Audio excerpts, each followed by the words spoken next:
Ok, alumnos, buenas tardes. Parto por presentarme. Mi nombre es Pablo Morales. Soy ingeniero agrónomo, magíster en producción agroambiental y doctor en ciencias de la agricultura. Y durante esta semana seré su profesor en el módulo de praderas y forraje, ¿ya? El objetivo de este curso es que ustedes puedan adquirir nociones básicas, tanto a nivel teórico como práctico, de lo que es el cultivo de forrajeras y también la producción y alimentación animal, y cómo ambas áreas, tanto la producción de forraje como la producción animal, interactúan. ¿Ok? Vamos a partir entonces compartiendo la presentación.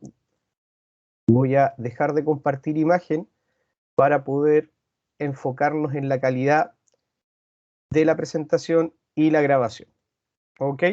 Bueno, como les dije, esta es la clase introductoria de fundamentos de producción de forraje. Con esta clase la idea es poder comenzar con este módulo de praderas y forraje. ¿Ok? Antes de partir, ponernos de acuerdo con algunas fechas. ¿Ok? Bueno, mañana, yo estoy haciendo esta grabación hoy día, lunes 1 de noviembre, pero ya a partir de hoy en la noche para mañana va a estar disponible esta grabación en el aula virtual. ¿Ok? En la semana 12 va a estar disponible. Entonces partimos el trabajo del módulo con esta clase asincrónica, donde vamos a repasar los contenidos básicos. ¿Ya? Tanto la presentación, el PowerPoint, como la grabación van a estar disponibles en el aula virtual. ¿Ya? Ya sea el link o la grabación propiamente tal, tengo que ver qué tan pesada queda esta grabación, de manera tal de que va a ser un link seguramente a algún video de YouTube o la presentación propiamente tal. La idea es que ustedes puedan, cualquier consulta que tengan sobre lo que vamos a conversar durante esta clase, la puedan hacer llegar a mi correo personal, que es pamorales1@uc.cl, o al foro de consultas que ya se encuentra disponible en la semana 12 del aula virtual. ¿Ya? Yo voy a estar revisando durante la semana el módulo para poder ir respondiéndoles por esa vía a quienes opten por hacer las preguntas por ahí. Y también voy a estar pendiente del correo electrónico para poder responderles. Lo único que les pido es que al momento de enviar alguna pregunta a mi correo electrónico se identifiquen como alumnos del curso de práctica básica del módulo de pradera y forraje. ¿Ok? Por favor, chiquillos, hagan uso de esta herramienta. eh, el, el- el curso o los contenidos de este módulo van a ser evaluados en diferentes instancias, así es que la idea es que ustedes no se queden con ninguna duda, ¿ya? Además, vamos a realizar talleres prácticos presenciales, debido a la situación sanitaria, así lo ha permitido, esperemos que esto no cambie, ¿ya? Y se realizarán en 3 horarios o en 3 sesiones, que son el martes 16 de noviembre, el martes 23 y el martes 30, en los horarios de 13:40 a 18:10. ¿Ya? Yo aún no tengo acceso a la lista del curso, espero tenerla durante esta semana para tener claridad de quiénes son los alumnos o grupos que asisten a cada uno de los horarios. ¿Ya? Por favor, manténganse atentos al aula virtual, a la sección de avisos. De todas maneras, yo también voy a estar al momento de ingresar un aviso al aula virtual, voy a solicitar o voy a programar para que se les envíe un correo y podamos estar comunicados ahí para saber cualquier cambio, cambios de salas, horarios, etcétera, ¿ok? Ya que esa información la espero tener durante esta semana con más precisión. La idea de los talleres prácticos es poder discutir un poco en terreno, en las inmediaciones de la universidad, y poder darles a ustedes herramientas que les permitan identificar plantas silvestres, ¿ya? Conocidas como, vulgarmente como malezas, y que ustedes puedan ser capaces de reconocer y discutir acerca de sus potenciales usos, ¿ya? O sus potenciales peligros, ya que hay muchas malezas o plantas silvestres que pueden ser un recurso forrajero, pueden ser un recurso de alimentación de ganado, ¿ok? O pueden representar un peligro para los animales domésticos. ¿Ya? Entonces la idea es que en esos talleres poder ver ahí en terreno algunas de estas especies y entregarles herramientas que les permitan a ustedes reconocerlas. ¿Ok? Les insisto, cualquier pregunta que tengan, pueden hacerlo al foro de consultas de clase o a mi correo pamorales1@uc.cl. Bueno, pero debemos comenzar con qué es un cultivo forrajero. La idea es poder en esta clase entregarles fundamentos, algunos conceptos básicos y que podamos manejar todos un lenguaje común, ¿ya? Yo les pido las disculpas del caso desde ya, chiquillos. Como les mencioné al principio, yo soy ingeniero agrónomo, no soy veterinario, ¿ya? Y por lo tanto mi enfoque o la manera que yo tengo de llegar a ciertas temáticas es más bien por la agricultura, por la agronomía y no por la veterinaria, ¿ya? Así que si en algún momento hay algún concepto que ustedes no entienden, que no comprendan, les sugiero tomar nota, buscarlo en internet y si no queda claridad, hacer uso del foro o de mi correo electrónico para resolver todas sus dudas. Pero bueno, ¿qué es un cultivo forrajero? Según la FAO, que es la Organización de Naciones Unidas para la Alimentación y la Agricultura, un cultivo forrajero es cualquier tipo de planta o cultivo dedicado a alimentación animal. Esto incluye tanto las praderas cultivadas como los pastos naturales, es decir, agrosistemas, que son ecosistemas artificiales generados por el hombre, o también todos aquellos ecosistemas naturales que pueden servir o que ofrecen pastura para alimentar tanto a ganado doméstico, animales domésticos, o animales silvestres, como podrían ser las praderas, la sabana africana, en el caso de Chile, las praderas litorales del norte y centro del país, las veranadas, que vamos a discutir un poco más adelante, pero que son en el fondo planicies de alta montaña ubicadas en la cordillera eh, de los Andes, donde en verano, gracias a los deshielos, crece abundante pasto y muchas veces los animales, los ganaderos pueden llevar a sus animales a consumir pastos tiernos, pastos frescos a esa zona, ¿ok?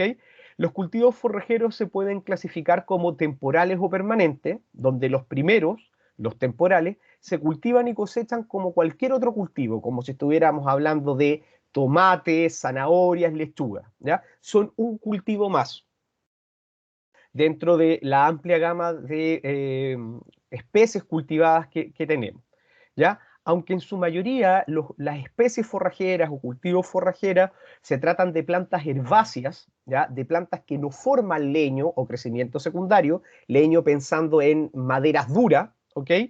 Existen también algunas especies arbustivas y arbóreas que se utilizan como forraje. La gran mayoría de estas especies se conocen como recursos forrajeros no convencionales, ¿ya? Porque no son la primera opción y tampoco son la opción más nutritiva o más productiva desde el punto de vista de alimentación animal, pero muchas veces pueden ser utilizados y hay algunas zonas donde la verdad son la fuente primaria de alimentación para el ganado. Eh, Cualquier recurso forrajero, recuerden, pensando ya como cultivo o especie forrajero, cualquier tipo de planta que se dedique a la alimentación animal, se pueden obtener o se obtienen desde las praderas generalmente, ¿ya?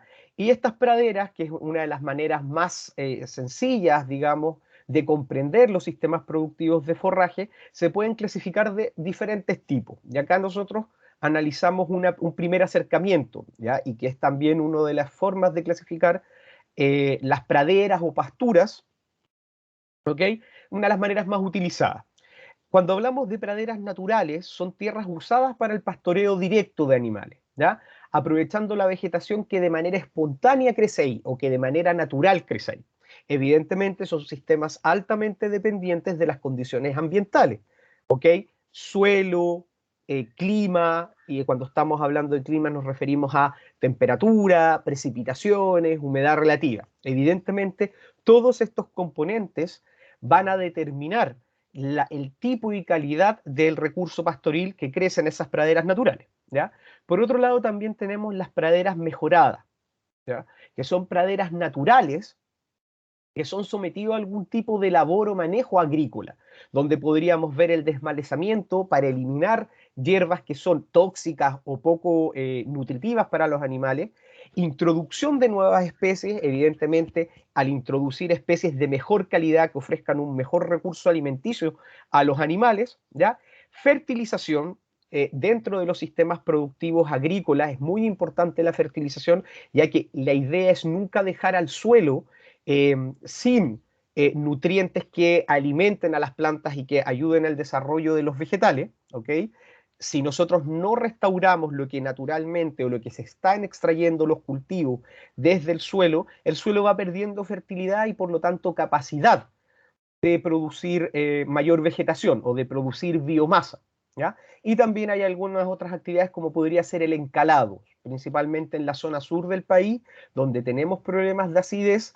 Básicamente esta técnica se llama encalado porque es agregar cal, es agregar algún tipo de compuesto con calcio, generalmente carbonato de calcio, para aumentar el pH, para pasar de suelos más bien ácidos a suelos con un pH un poco mayor, ¿ya? Lo ideal es siempre mantenerlos en la neutralidad, pero a los suelos de la zona sur del país, estamos hablando de la novena región, la zona de la Araucanía hacia el sur, tienden a ser levemente ácidos, ¿ya? Y eso puede afectar el crecimiento de las pasturas o de las praderas, de los cultivos pratenses o forrajeros que hemos implementado ahí y disminuir la producción de biomasa. Por lo tanto, se agrega cal para poder ajustar un poco el pH, basificarlo, subirlo un poco y tratar de mantenerlos cerca de un rango de neutralidad, ¿ya? Recuerden que cuando estamos hablando de un pH neutro, estamos hablando de pH 7 y en términos generales,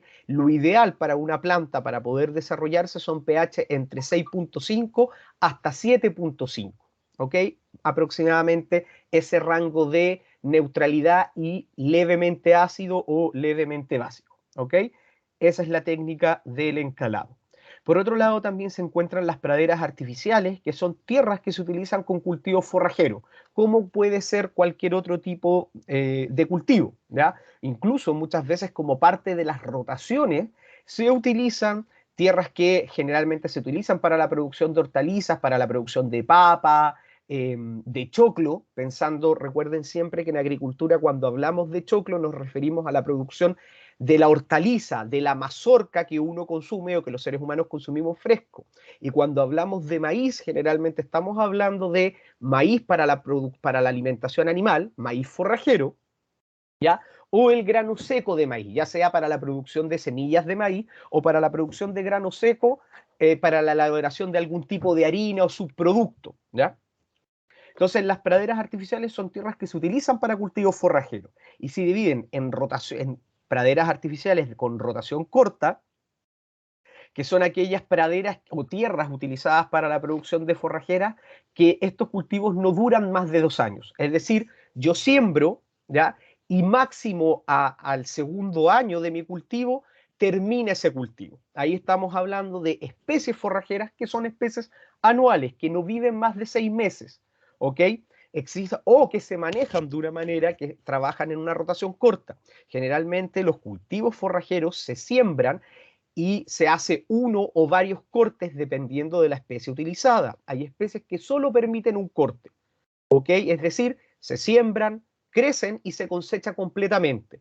Pero hay otras que permiten más de un corte. Es decir, nosotros sembramos, crece la biomasa, cosechamos, es decir, cortamos podría tratarse como, o entenderse, mejor dicho, como que cortamos el pasto, este pasto vuelve a crecer, este cultivo forrajero vuelve a crecer y realizamos un segundo, tercero, cuarto corte, dependiendo del tipo de cultivo, la especie que estamos cultivando, los manejos, evidentemente, ¿ya? Porque en la medida que vamos realizando cortes, vamos debilitando el cultivo, ¿ya? Entonces, si no hay manejos muy intensivos, es decir, fertilización, riego en los lugares que se necesita, incorporación de materia orgánica, ese cultivo va a ir debilitándose y tras cada corte va a producir menos, ¿ok?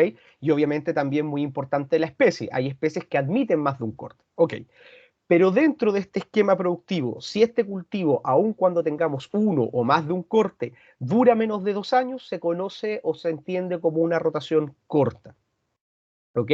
Mientras que si estamos hablando de cultivos de rotación larga, son aquellos que duran más de 2 años. Es decir, mantenemos nuestro cultivo por más de 2 años, aun cuando hagamos diferentes cortes o manejemos pastoreo directo. Es decir, los animales van a la pradera y se alimentan directamente del cultivo que tenemos, ¿ya? En términos generales, aunque siempre hay excepciones, chiquillos, las rotaciones cortas se dan en la zona central del país hacia el norte, mientras que las rotaciones largas se dan de la zona centro-sur del país, estamos hablando región del Biobío, octava región, séptima región, región del Maule, ¿ya? Hacia el sur, generalmente hasta la región de los lagos. Ya estamos hablando la zona de Osorno, Puerto Montt, ¿ok? Eso en términos generales. La verdad que cada sistema productivo, cada sitio de producción, dependiendo de los recursos que tienen a disposición, pueden actuar de una u otra manera. ¿Ok? Pero básicamente en la zona sur del país, donde tenemos los suelos y las condiciones climáticas eh, adecuadas, podemos mantener una pradera, aun cuando sea artificial, de una manera naturalizada. Sembramos una vez y mantenemos el mismo cultivo con manejo, rotación de ganado durante mucho tiempo. Es decir, tenemos una rotación, una pradera artificial de rotación larga. Obviamente, uno de los principales factores que determinan si es una rotación corta o larga tiene que ver con la especie. Las especies anuales, de nuevo, su ciclo de vida es corto, su ciclo de cultivo es corto, no dura más de 2 años, ¿ya? Y no se adaptan a sistemas de rotación larga, ¿ya? Mientras que evidentemente algunas especies, que vamos a mencionar algunas más adelante, se pueden adaptar mejor a rotaciones largas porque su ciclo de vida, su ciclo de cultivo, les permite mantenerse en crecimiento durante más de 2 años.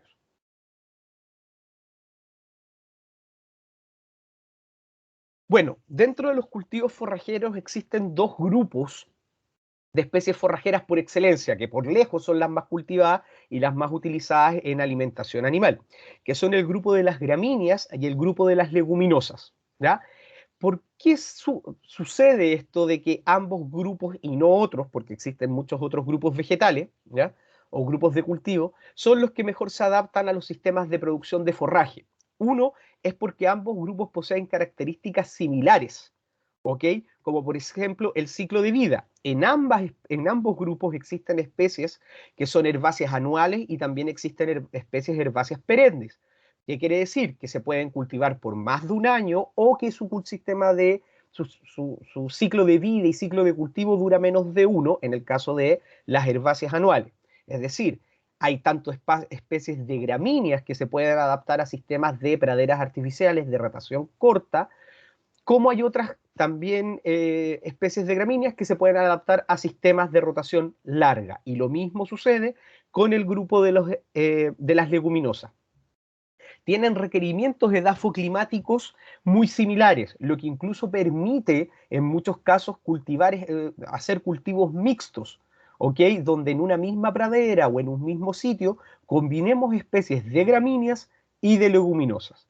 Y también tanto el crecimiento, el tipo de crecimiento, el tipo de biomasa que producen, como los manejos agronómicos son bastante similares entre sí, nuevamente facilitando la posibilidad de generar cultivos mixtos de gramíneas con leguminosas, ¿ya?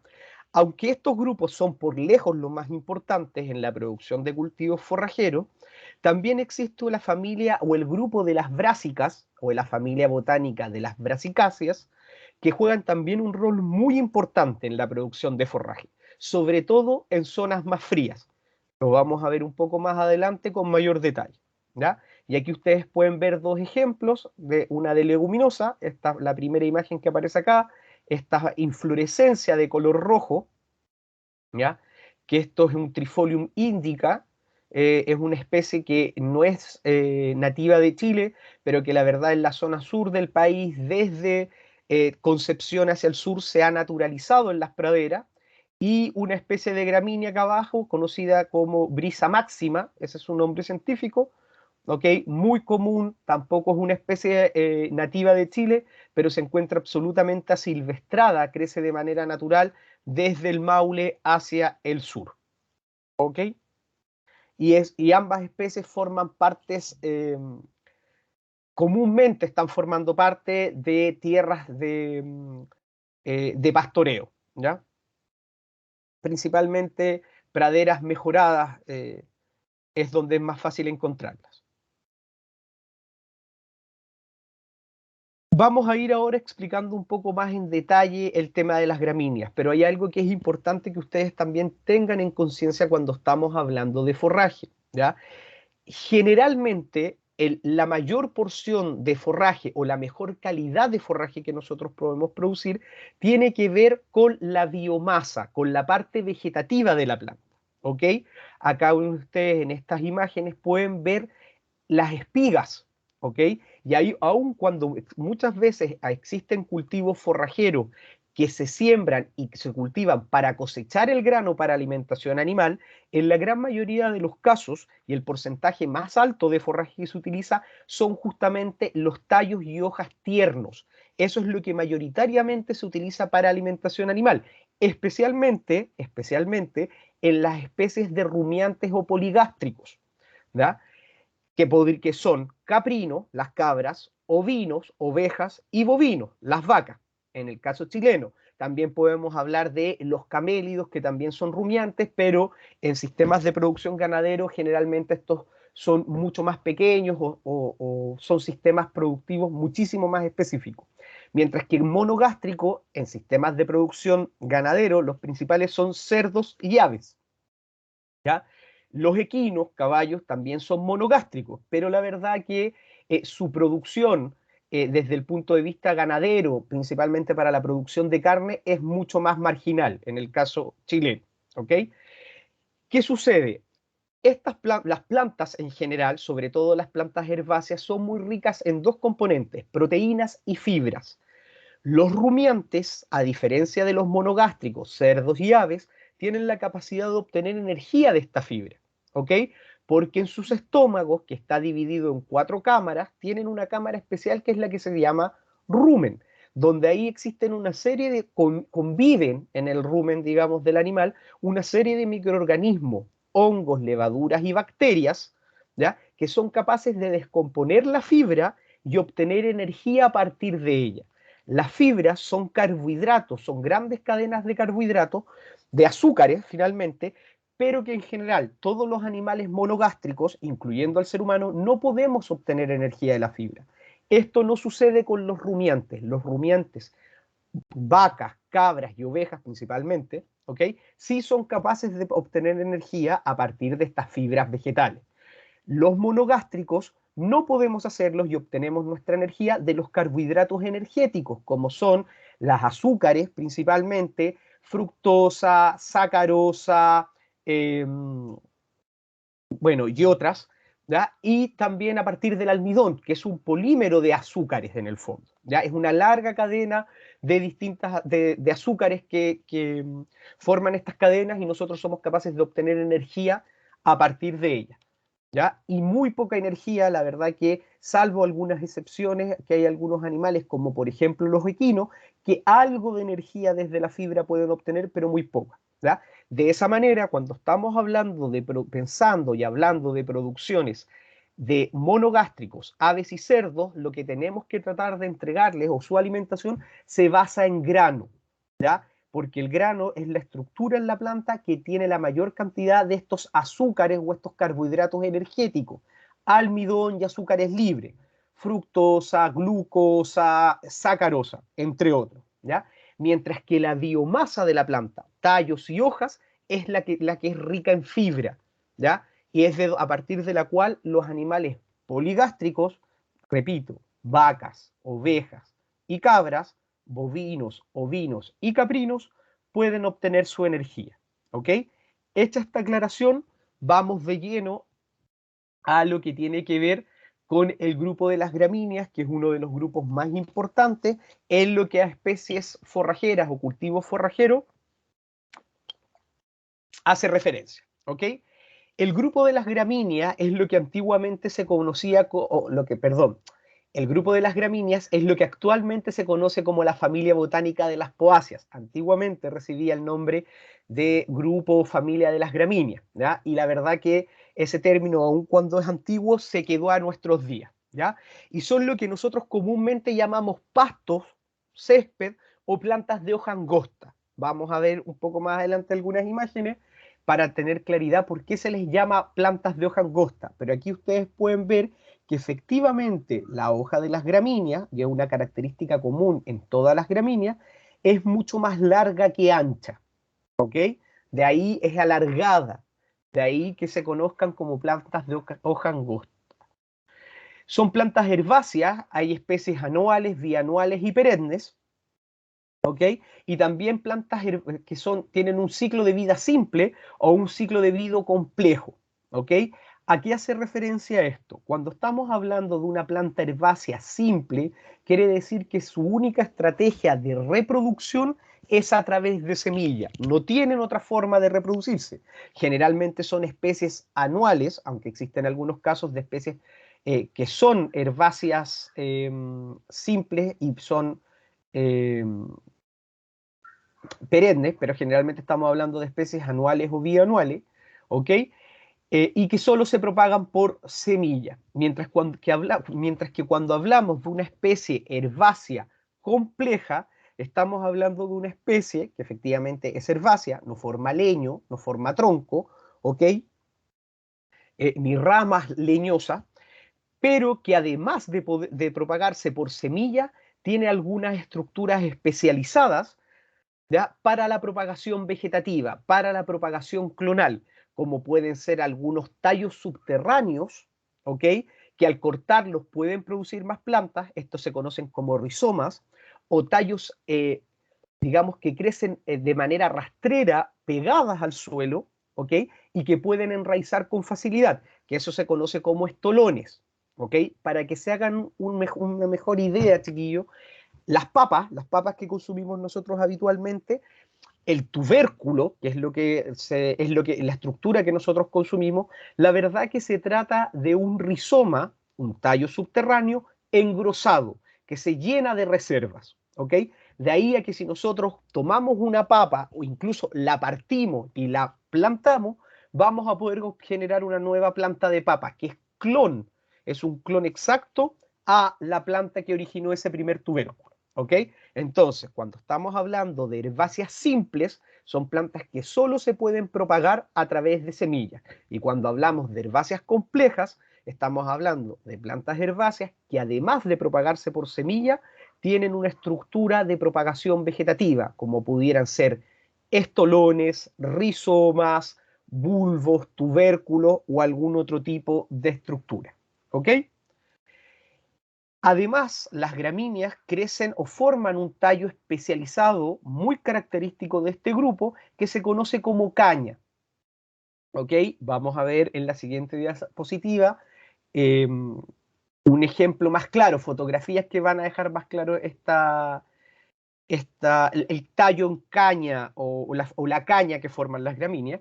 Y otra característica es que florecen en espiga, es decir, forman esta estructura alargada, ¿ok? Que una vez que la flor es polinizada y forma el fruto, vamos a poder ver aquí cómo se ubican los granos de las gramíneas, ¿ya? La verdad que también todo lo que son cereales, chiquillos, pertenecen a la familia de las poáceas o el grupo de las gramíneas, ¿ok? En términos generales, bueno, son un grupo bastante cosmopolita, ¿ya? Esto quiere decir que habitan prácticamente todos los ecosistemas terrestres, incluso hay gramíneas que logran crecer en la Antártida.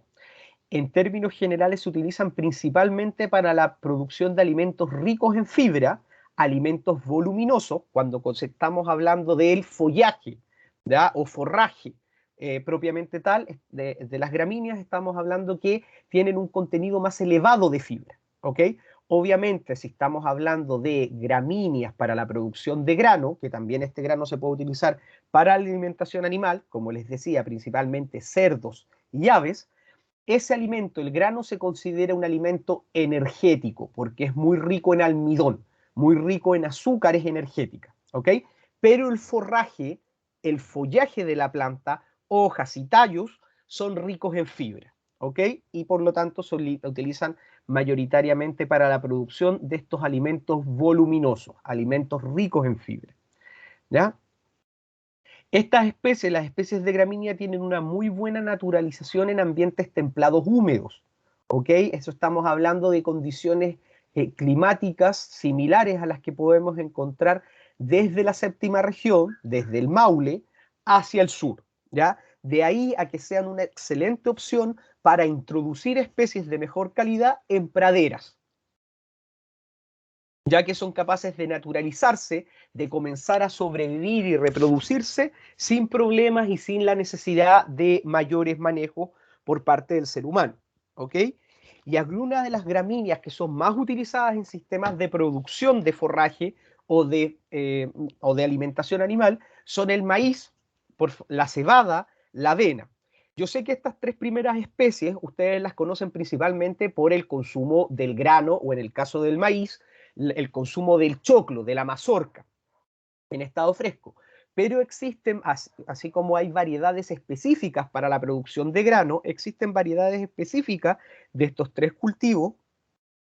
Con variedades podemos hablar también de tipos específicos que son, que crecen o se adaptan bien para la producción de forraje, ¿ok? El maíz que nosotros consumimos no es la misma variedad que el maíz que se utiliza para la producción de forraje. Y lo mismo sucede con la cebada y con la avena. No son las mismas variedades para la producción de grano que para la producción de forraje, ¿ya? Y de hecho, generalmente maíz, cebadas y avenas que se utilizan para la producción de forraje se les denomina justamente así: maíz forrajero, avena forrajera, cebada forrajera. ¿Ok? Y otras dos especies que son muy importantes son la festuca y la vallica, ¿ya? Probablemente dos de las especies de gramíneas más cultivadas para la producción de follaje en sistemas de pradera, ¿ok? En sistemas donde el animal va directamente a la pradera a consumir su alimento, a pastar, ¿ok? Bueno, justamente esto es lo que yo me refiero cuando estamos hablando de, o que se les llaman plantas de hoja angosta. Si ustedes se fijan, justamente la hoja, ¿ya? Es una hoja bastante alargada y delgada, ¿ya? Acá ustedes pueden ver justamente que está el tallo. No hagan mucho caso a estas partes de la lígula, la vaina, ¿ya? La verdad que a este nivel no es necesario que comprendan mucho, lo vamos a discutir en los talleres prácticos y en terreno va a ser mucho más sencillo de comprender, ¿ya? Pero si ustedes se fijan, esto que es el tallo, el limbo, cuando hablamos del limbo, estamos hablando de la lámina de la hoja, justamente de la hoja propiamente tal, ¿ok? Si ustedes se fijan acá, el tallo es un tallo muy alargado y eso es típico de las gramíneas que crecen en forma de caña. Aquí quizás no está tan evidente, pero esto también es una caña. La caña es un tallo modificado típico de las gramíneas, que es un tallo de un solo eje. Solo tenemos un único tallo, ¿ya? ¿Ok? El cual no se encuentra ramificado y tiene nudos y entrenudos. Este es el nudo, y este espacio de acá es el entrenudo, muy marcados y que no tienen ramificación lateral. En estos entrenudos no se generan brotes laterales, como sí puede suceder en otro tipo de plantas. ¿Ya? Si ustedes tienen un gomero en la casa, una chiflera, plantas ornamentales, digamos, en sus casas, o han visto cualquier tipo de árbol en la calle, un jacarandá, un pino, un tulipero, un pimiento, ¿ya? O incluso árboles frutales, cerezos, paltos, cítricos, ustedes pueden ver que estas plantas tienen un tallo, un tronco, ¿ya? Que se ramifica en ramas secundarias, digamos, en ramas laterales. Esto no sucede con las plantas en caña, tienen este único tallo, ¿ok? Modificado, que es justamente la caña, ¿ya? Con nudos y entrenudos muy marcados. Y la otra característica es justamente la inflorescencia en espiga, ¿ya? Cuando estamos hablando de inflorescencia, chiquillos, estamos hablando de un conjunto de flores. Hay algunas plantas que producen flores solitarias, una única flor. Piensen ustedes en una rosa, ¿ya? La rosa generalmente produce un tallo, una vara, y que es coronada con una única flor, ¿ya? Pero existen muchas otras plantas que la verdad no tienen una única flor, sino que tienen un conjunto de flores, y eso se conoce como inflorescencia. Y de hecho, los distintos tipos de inflorescencia tienen diferentes nombres, ¿ok? Y en el caso de la inflorescencia, y muchas veces, disculpen, estas inflorescencias son características de una familia vegetal, de una familia botánica. Y la inflorescencia en espiga es la que caracteriza al grupo de las gramíneas o a la familia de las poáceas, ¿ok? Una espiga en el fondo es una inflorescencia alargada que tiene flores a ambos costados o incluso de manera circular, ¿ok? Envolviendo todo este tallo, digamos, de la inflorescencia. Y obviamente después, cuando cada una de estas flores es polinizada y forma un fruto, se genera la típica espiga que ustedes conocen, representada acá por una espiga de trigo, ¿ya? Cada uno de esos granitos, que efectivamente son las semillas, pero la verdad que cada uno de los granitos fue producto de una flor que se polinizó, ¿ok?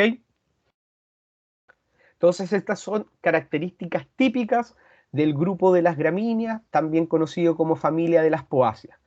Hojas alargadas, de ahí a que reciban el nombre de plantas de hoja angosta, el tallo en caña, ¿ya? Y la inflorescencia en espiga. ¿Okay? Entonces aquí ya hay tres características que a ustedes les permitiría poder reconocer plantas de la familia de las poáceas o del grupo de las gramíneas. Aquí tenemos otros ejemplos de gramínea, la avena, ¿okay? Ustedes también pueden ver, aun cuando no es tan notorio como en la espiga de trigo, esto justamente también es una espiga. Se fijan, una vara que va coronando con, en este caso ya los granos se encuentran en proceso de maduración, no estamos hablando aquí de flores, ¿ya? Pero ya fueron polinizadas estas flores y están formando el grano. Tallos en caña y hojas angostas, ¿ok? Y aquí hay otro ejemplo, otra gramínea, que es el tritical, ¿ya? Triticum aestivum, ¿ya? Que en el fondo también presenta hojas angostas, la inflorescencia en espiga, que aquí también ya se encuentran polinizadas las flores y en el fondo ya está comenzando a crecer el fruto, allá lo que se conoce como llenado del grano, ¿ya? Y, y el crecimiento, perdón, en caña. ¿Ok? Bueno, y el segundo grupo que es muy importante en los cultivos forrajeros son el grupo de las leguminosas, ¿ya? Estas plantas producen un fruto del tipo legumbre, ¿ya? Cuando estamos hablando de las leguminosas o del fruto de legumbre es la vaina del poroto, de la arveja, de la haba, ¿ya? Son justamente ese fruto es el que se conoce como legumbre. Y estas tres especies que les nombré, porotos, habas y arvejas, justamente pertenecen al grupo de las leguminosas. ¿Ok? Las leguminosas es la denominación que antiguamente tenían tres familias vegetales: fabáceas, cesalpináceas y mimosáceas. Estas tres familias justamente se ven caracterizadas por producir este fruto del tipo legumbre, ¿ok? Antiguamente se les conocían a todas las plantas pertenecientes a cualquiera de estas tres familias como leguminosas y hasta el día de hoy se utiliza, pero botánicamente hablando lo correcto es tener claridad que el grupo de las leguminosas se compone de la familia Fabaceae, Cesalpinácea y Mimosácea. ¿Y por qué Fabaceae se encuentra aquí marcado con rojo, destacado con rojo? Es porque justamente la gran mayoría de las especies forrajeras pertenecen a la familia de las fabáceas, ¿ya? Aun cuando existen algunas cesalpináceas y mimosáceas que también podrían ser utilizadas como recursos forrajeros, pero mucho menos común, la verdad. ¿Ok? Entonces recuerden, leguminosa, el grupo de las leguminosas era la denominación antigua con el cual se denominaba a estas tres familias botánicas, ¿ya? Lo mismo que sucedía con las gramíneas, que en la familia de las poáceas antiguamente se conocía como gramíneas, lo mismo sucede con el caso de las leguminosas, ¿ok? Pero efectivamente cualquier planta que produzca este fruto, aquí ustedes pueden ver un fruto, una legumbre, pertenece al grupo de las leguminosas y por lo tanto pertenecerá a alguna de estas tres familias: fabáceas, cesalpináceas o mimosáceas. ¿Ok? Al igual que sucede con las gramíneas, el grupo de las leguminosas es un grupo bastante variado, ¿ya? Hay plantas herbáceas anuales, bianuales y perennes, simples y complejas, pero también podemos encontrar arbustos y árboles, e incluso árboles de gran tamaño, ¿ok?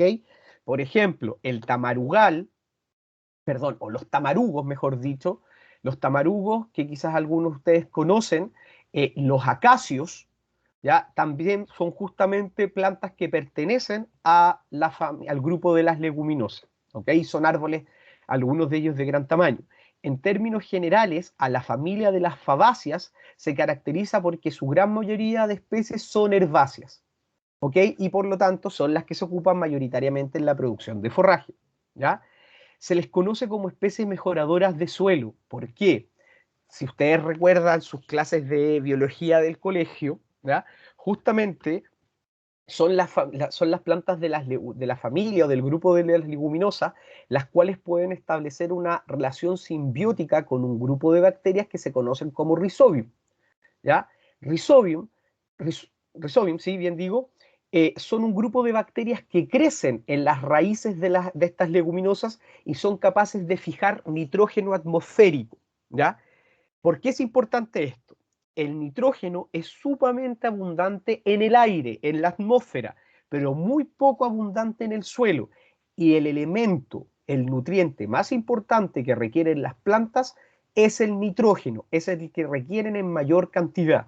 Y por lo tanto, solo las leguminosas, a partir de su relación con estas bacterias capaces de tomar el nitrógeno ambiental y poder fijarlo, ponerlo en el suelo, permiten mejorar, permiten aumentar la cantidad de nitrógeno disponible en el suelo.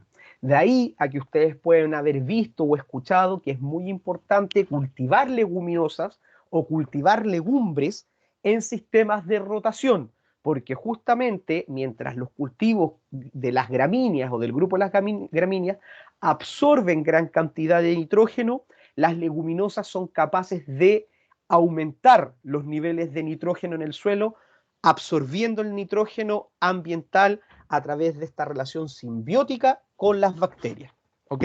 Con un grupo específico de bacterias, ¿ya? Por lo mismo, son capaces de generar un forraje muy rico en proteínas. Recuerden que las proteínas básicamente están formados por aminoácidos y los aminoácidos, uno de los componentes muy importantes, es el nitrógeno, ¿ya? Entonces, mientras las gramíneas son capaces de producir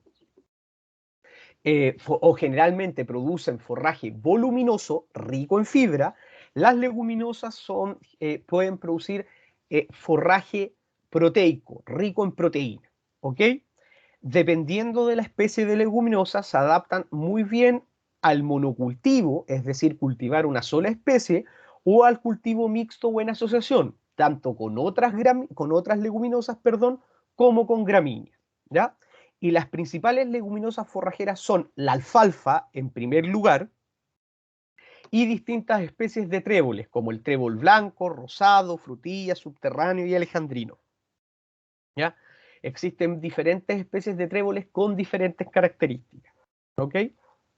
Acá podemos ver la alfalfa, justamente una especie perenne, ¿ya? Una especie que nosotros sembramos y podemos mantener durante varios años, incluso en algunos sistemas donde están bien cuidadas las plantas pueden mantenerse más de 5 o 10 años cortando continuamente. Evidentemente esto implica un cuidado del cultivo, que hay que fertilizarlo, que hay que estar atento a la presencia de plagas y enfermedades, especialmente algunas enfermedades víricas que comienzan a acumularse en las plantas, empiezan a acumular virus en las plantas y eso hace que a lo largo de 5 años ya comience a decaer la producción del cultivo, ¿ok? Pero por lejos la alfalfa es uno de los cultivos forrajeros más importantes, además que es una de las pocas especies forrajeras que produce un forraje muy nutritivo, rico en proteínas, pero que logra crecer en zonas de alta temperatura, pudiendo crecer incluso por sobre los 30 grados Celsius.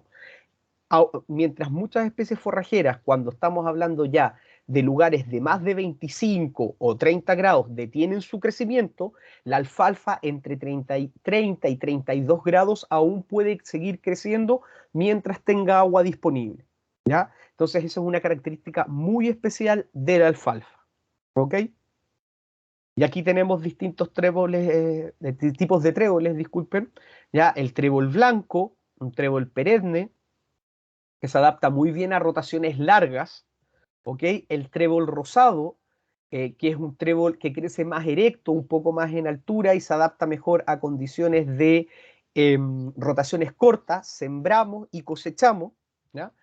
trébol subterráneo, que se llama de esa manera, recibe ese nombre porque una vez que ya ha cuajado el frutito, ya se ha polinizado la flor se entierra y produce su fruto bajo tierra, ¿ya?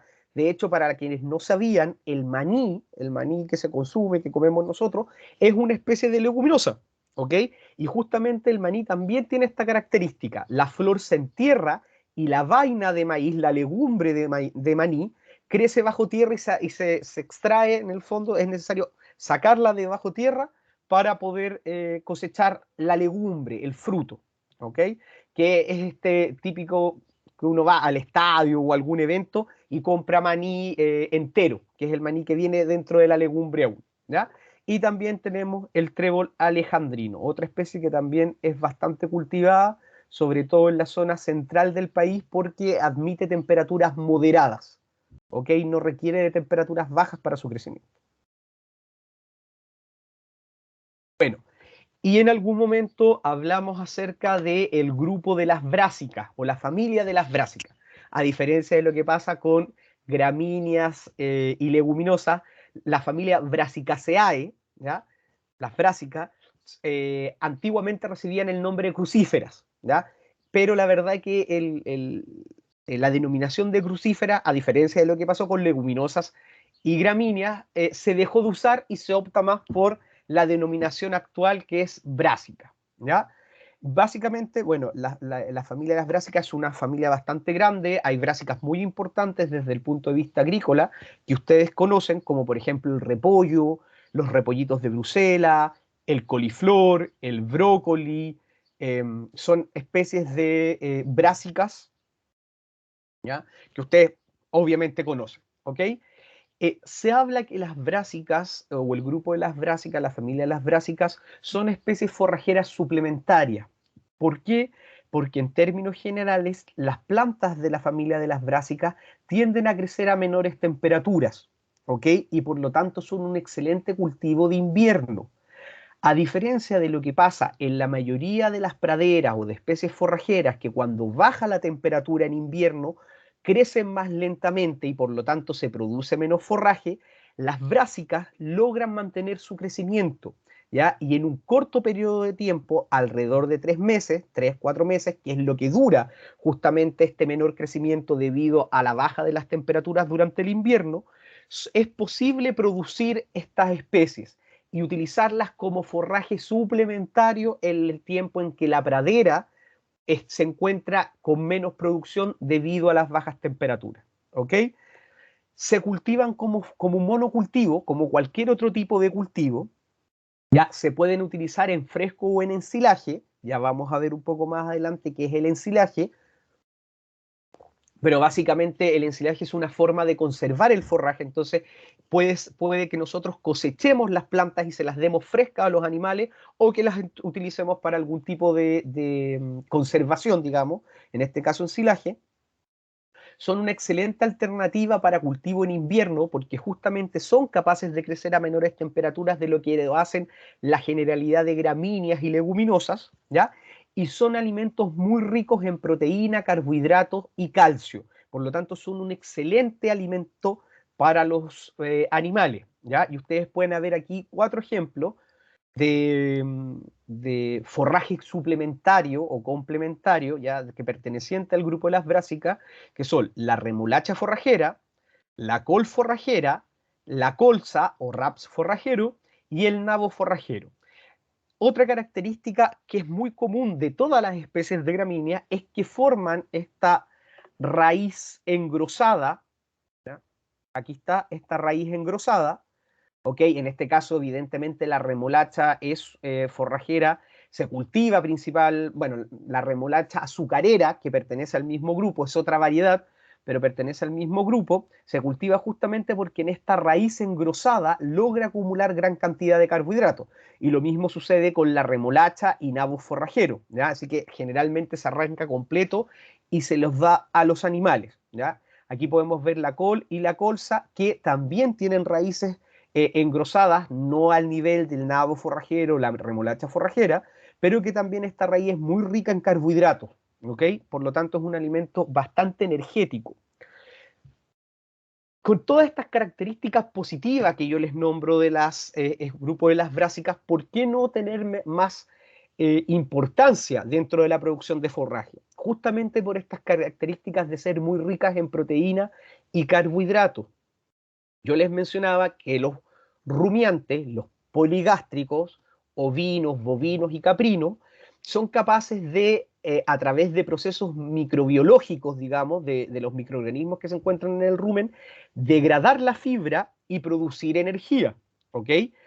Lo que sucede es que si nosotros agregamos grandes cantidades de proteína y de carbohidratos libres, glucosa, sucrosa, fructosa, que está disponible en las hojas y raíces de estas especies, generamos un desbalance muy grande a los rumiantes, ya que es como agregar gran cantidad de combustible.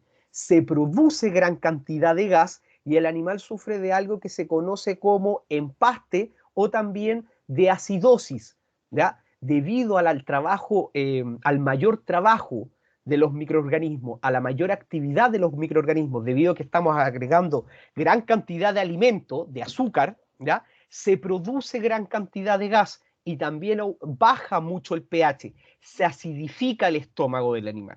Y esto puede llegar a tener grandes consecuencias, ¿ya? Incluso la muerte del animal.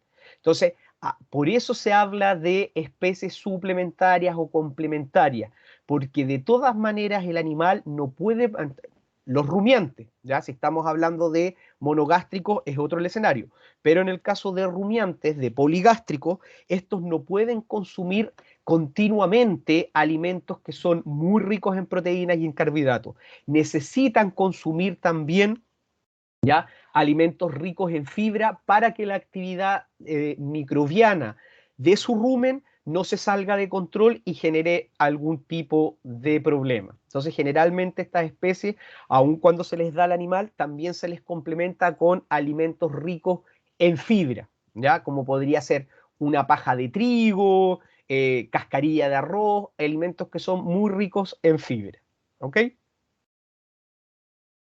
Bueno, pero para que ustedes se hagan una idea de cuál es la distribución, digamos, de los sistemas productivos y de las pasturas en el país, tenemos que tener claro que evidentemente Chile es un país altamente heterogéneo desde el punto de vista de su clima, ¿ok? Y también, por lo tanto, de sus condiciones de suelos y ecosistémicas. Y por lo tanto, no en todos los ecosistemas del país, no en todos los lugares del país, se van a poder producir los mismos tipos de forraje, ¿ok? Y esta flecha en el fondo que está acá nos indica que de norte a sur va aumentando la calidad de las praderas que tenemos disponibles, siendo la zona sur del país, podríamos hablar desde Concepción hasta la región de los lagos, es decir, toda la zona de Puerto Montt, ¿ya? Podríamos hablar desde el Biobío hasta Puerto Montt, eh, digamos, es la zona donde se localizan las mejores praderas del país. Y ya después hacia el sur, hacia la zona austral del país, las temperaturas bajan demasiado como para poder soportar praderas de alta calidad, praderas conformadas por vallicas, festucas, distintos tipos de tréboles, ¿ok? Entonces, es en esta zona y donde se concentra la mejor calidad de praderas, es decir, en la zona centro-sur del país, ¿ya? O la zona sur del país, entre Biobío y los lagos, ¿ok? Eso comprende Concepción, Temuco, Valdivia, Osorno, Puerto Montt, ¿ok? Para que se localice. En esta zona es donde se concentran las mejores praderas y de ahí que Osorno sea la capital nacional de la leche y la carne, porque es una zona donde hay abundantes praderas y abundante producción ganadera. En la zona norte del país, en el norte grande, estamos hablando desde Arica, Iquique y Antofagasta, debido a la falta de precipitaciones, a la falta de agua, al clima desértico de esa zona, la verdad que estamos hablando de producción de ganado menor, ¿ya? Pequeñas explotaciones de caprino y algo de ovino, pero en zonas muy, muy, muy puntuales, ¿ok? De hecho, en esta zona es más común la producción de carne de conejo, debido a que evidentemente los conejos son animales que crecen rápidamente, se reproducen muy rápido y la verdad no requieren grandes volúmenes de alimento para poder crecer. ¿Ok? Entonces, la verdad que aquí estamos hablando de algo de uso de los pastos más cordilleranos, digamos, de la zona más cordillerana, que se logra producir por las lluvias invernales o en algunos casos también pastos esporádicos que surgen debido a al invierno boliviano, digamos, las precipitaciones aportadas por el invierno boliviano, pero no son capaces de sostener ganado mayor, como pueden ser los bovinos, ¿ok?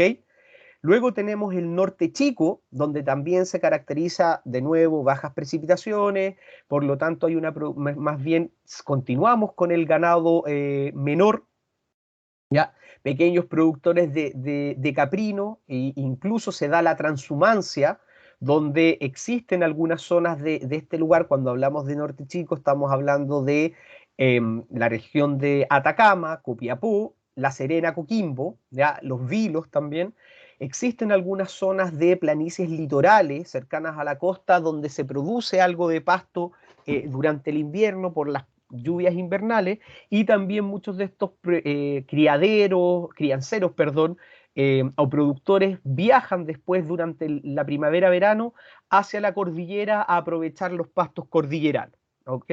Nuevamente estamos hablando en su mayoría de ganado menor, principalmente caprinos, que son muchísimo más rústicos, ¿ya? Se logran alimentar de diferentes plantas sin mayor problema.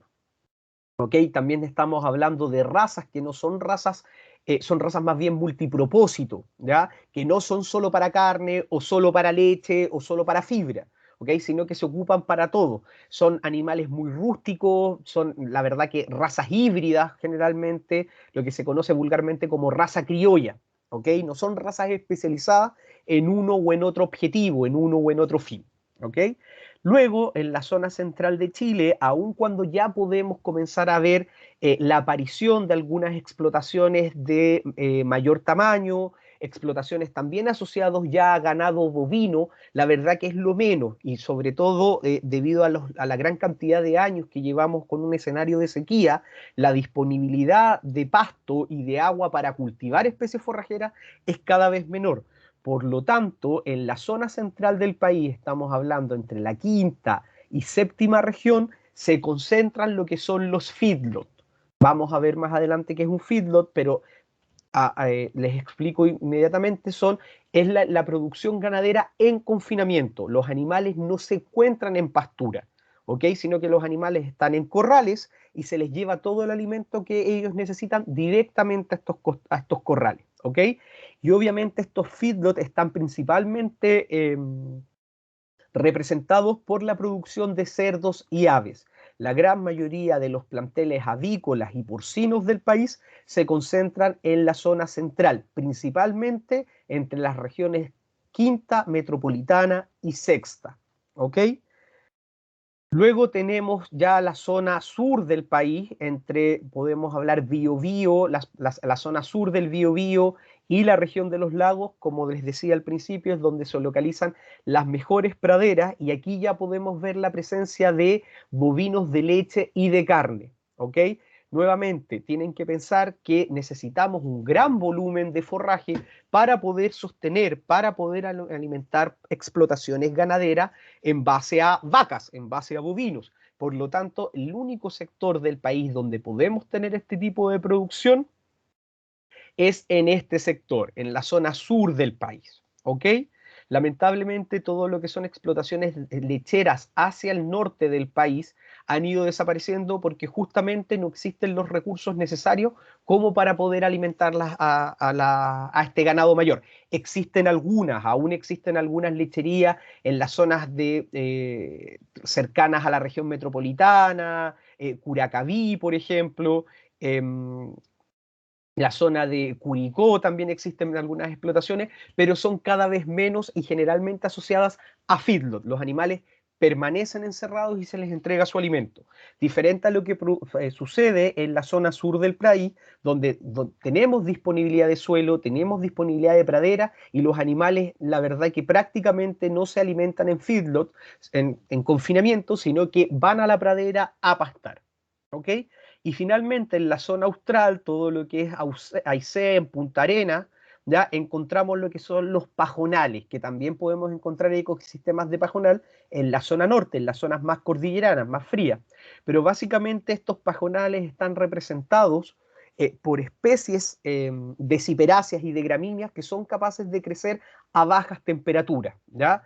Y por lo tanto pueden ofrecer un recurso forrajero importante, pero ya no a ganado de gran tamaño como son las vacas, sino que a ovinos principalmente para la producción de carne y lana, es decir, oveja. De ahí a que tengamos este famoso cordero magallánico, ¿ok? Es decir, estos son animales que crecen en praderas, pero en praderas no de mucho menor calidad a las praderas que encontramos en la zona sur del país, ¿ok? Son praderas de menor calidad y que por eso sostienen, es posible en estos ecosistemas la producción de ovejas.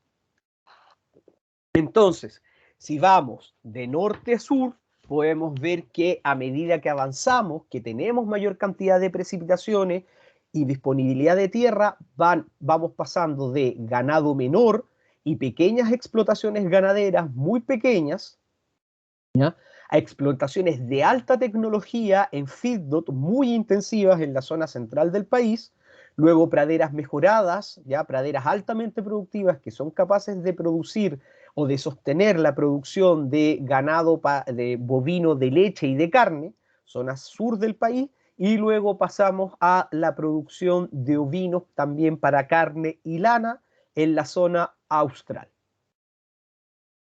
¿Ok?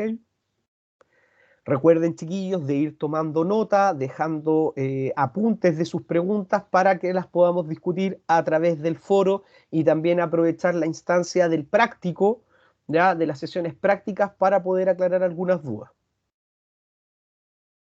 Bueno, como les decía, aquí podemos ver un poco más en detalle y también con algunas fotografías que nos ayudan a ilustrar todo esto que yo les había mencionado en la diapositiva anterior. En el norte grande, bueno, principalmente producción de alfalfa para la producción de ganado menor, pequeñas superficies, ya debido básicamente a la falta de agua. El agua no es un bien abundante en el norte grande del país y la alfalfa se adapta muy bien nuevamente por lo que yo les decía, porque es capaz de crecer a altas temperaturas. Entonces, aun cuando en la zona altiplánica tenemos temperaturas bajo cero durante el invierno y la noche, la verdad que durante el día las temperaturas fácilmente pueden superar los 30 grados. Por eso es que la alfalfa se adapta bastante bien a esta zona y puede crecer en esta zona. Luego, de nuevo, pequeñas superficies cultivadas debido a la escasez de agua, ¿ya? También hay presencia de pajonales, sobre todo en las zonas de alta montaña, ¿ok?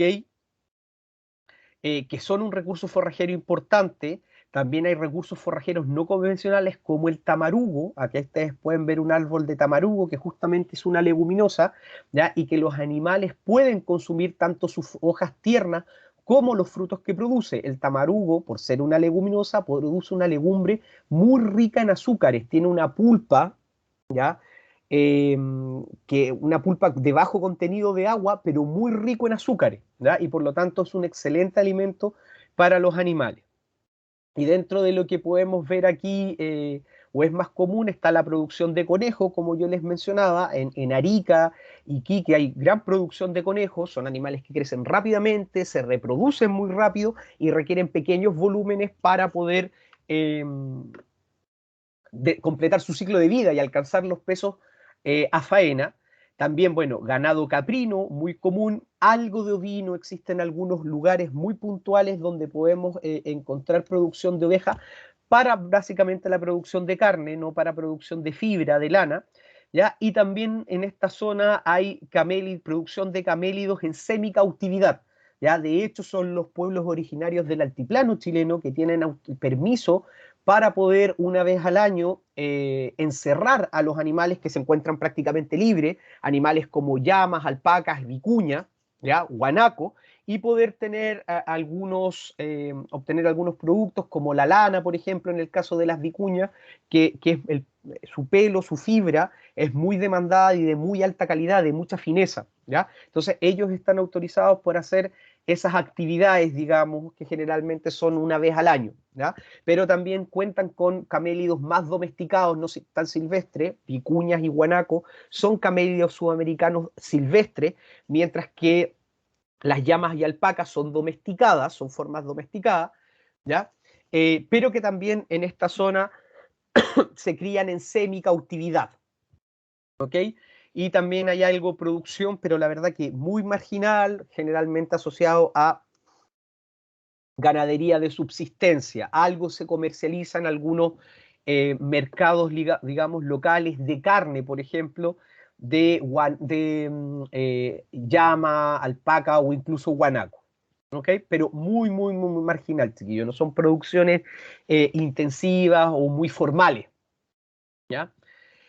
En el norte chico, al igual que lo que sucede en el norte grande, producción de alfalfa. Aquí crece un poco más la superficie porque algo más de agua hay y por lo tanto al haber un poco más de agua aumenta la producción de alfalfa, ¿ya? Principalmente como recurso forrajero.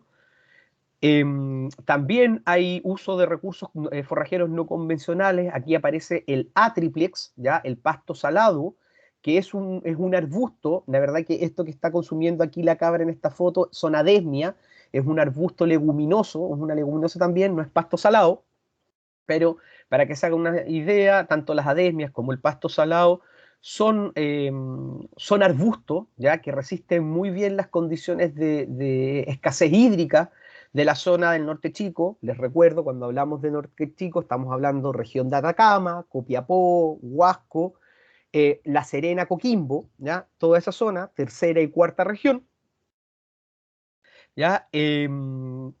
Y se utiliza mucho el pasto salado como un recurso forrajero no convencional, ya que se complementa con la alfalfa, por ejemplo. Y también forraje que se compra, muchas veces los productores acá deben comprar forraje que muchas veces viene de la zona central o sur del país y la compran para poder alimentar su ganado, ¿ya? Obviamente el norte chico caracterizado por el ganado caprino y algunas explotaciones de bovino, de hecho en la zona de mucho más pequeño, ¿ya? Y también, pero muy marginal, y también el uso de las veranadas, que las veranadas, les recuerdo, chiquillos, son praderas de alta montaña que se encuentran en la cordillera y que gracias a los deshielos durante el verano, ¿ya? Los meses de verano, hay pasto fresco que puede ser consumido por estos animales. Entonces, la verdad que los productores se mueven, se van a vivir con su ganado a la alta montaña, digamos, llanos que se forman, zonas planas que se forman en la alta montaña, donde los animales pueden tener acceso a pasto fresco. ¿Ok? Entonces, de esa manera está caracterizada la producción forrajera en el norte grande y en el norte chico. ¿Ya? Aquí algunas fotos para que les puedan quedar más claros. Esto es una veranada, chiquillos, justamente esto es una foto de una veranada en la región de Coquimbo. Aquí ustedes pueden ver ya las cordilleras, que obviamente como estamos hablando de verano, tiene mucho menos nieve, se han producido los deshielos y esos deshielos han permitido la formación, la generación, digamos, de pasto tierno, ¿ya? En las zonas planas.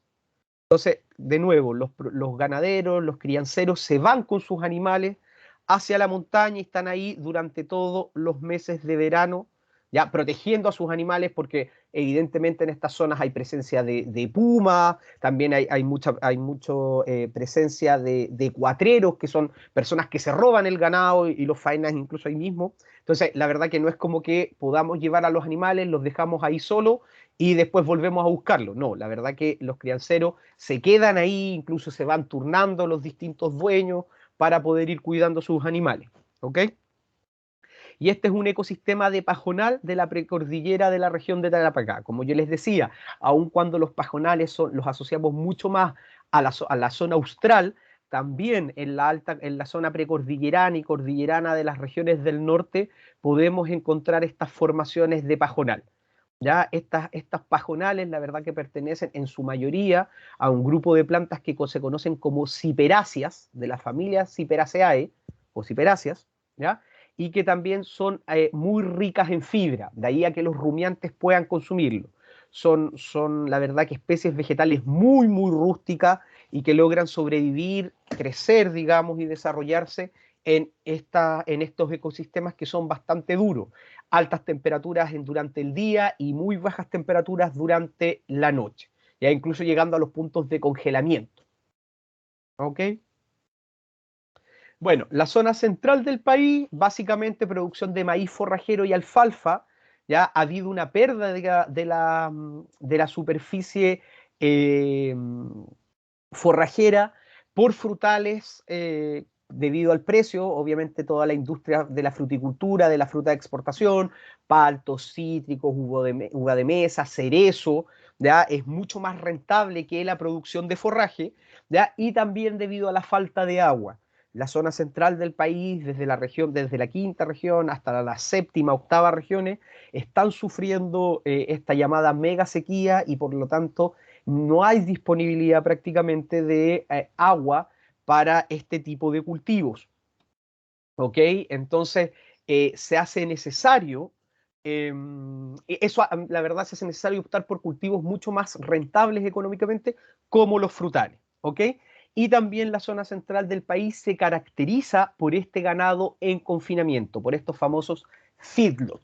¿Ya? Entonces, incluso, como yo les decía, las pocas explotaciones bovinas que están en la zona se realizan en confinamiento prácticamente. ¿Ya? También existe un tema que tiene que ver con la logística, la zona central del país donde se encuentran los principales pasos fronterizos, los principales puertos. Entonces, mucho del grano que se utiliza en estos sistemas de feedlot, de confinamiento, donde nosotros queremos que rápidamente el animal adquiera peso, ¿ya? O se alimentan con alimentos muy ricos en energía, ¿ya? Y justamente estos granos vienen del extranjero, Brasil, Argentina, Canadá, y por lo tanto llegan a los pasos fronterizos como los Libertadores, que se encuentran en la quinta región, o los puertos de Valparaíso y San Antonio, ¿ya? Entonces también al encontrarnos en la zona donde llega todo este alimento, digamos, también es más fácil colocar o tener estos tipos de sistemas de explotación en confinamiento, los llamados feedlot, que los animales se encuentran en corrales